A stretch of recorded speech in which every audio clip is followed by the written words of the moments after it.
on ne migre pas par plaisir. On migre parce que c'est une nécessité, quelquefois pour s'enrichir, quelquefois pour gagner de l'argent. Il y a quelquefois un rêve d'Eldorado. Quand on part pour l'Amérique, et on a toujours une Amérique. On a toujours une Amérique, on espère toujours que ça ira mieux.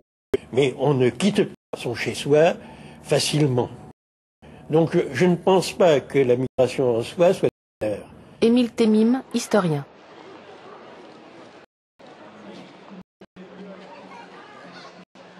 La population mondiale n'a jamais connu des disparités aussi fortes. Pour la durée de vie, la différence va de 40 à 80 ans selon les pays.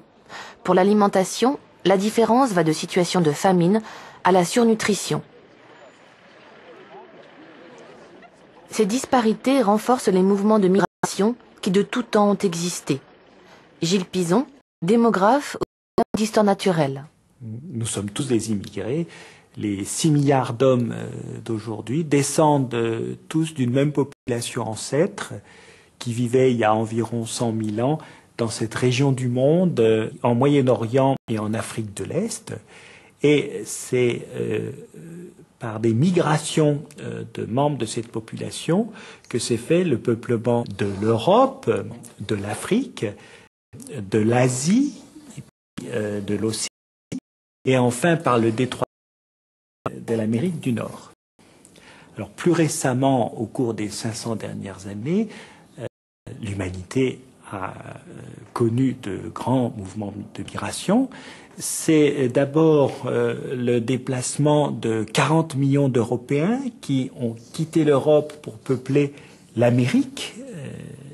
C'est aussi une partie des Européens qui sont allés peupler l'Océanie.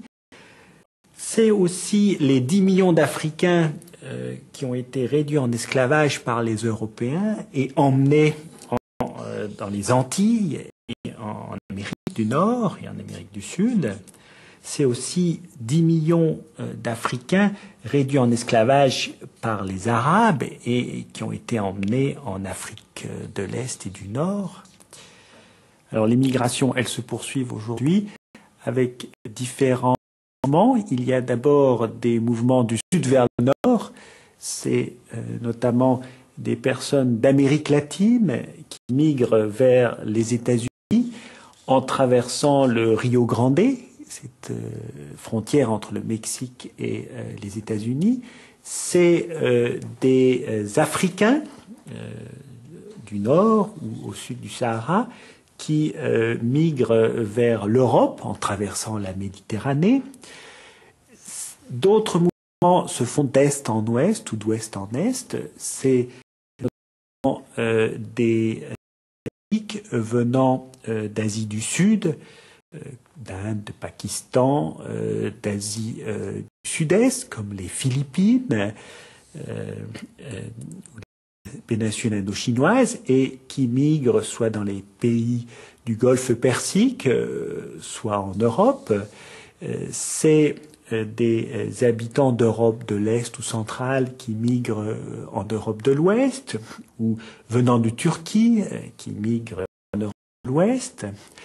Un mouvement aussi assez important sont des personnes d'Asie qui migrent vers les États-Unis, donc en direction là, de l'Est, vers la côte ouest des États-Unis.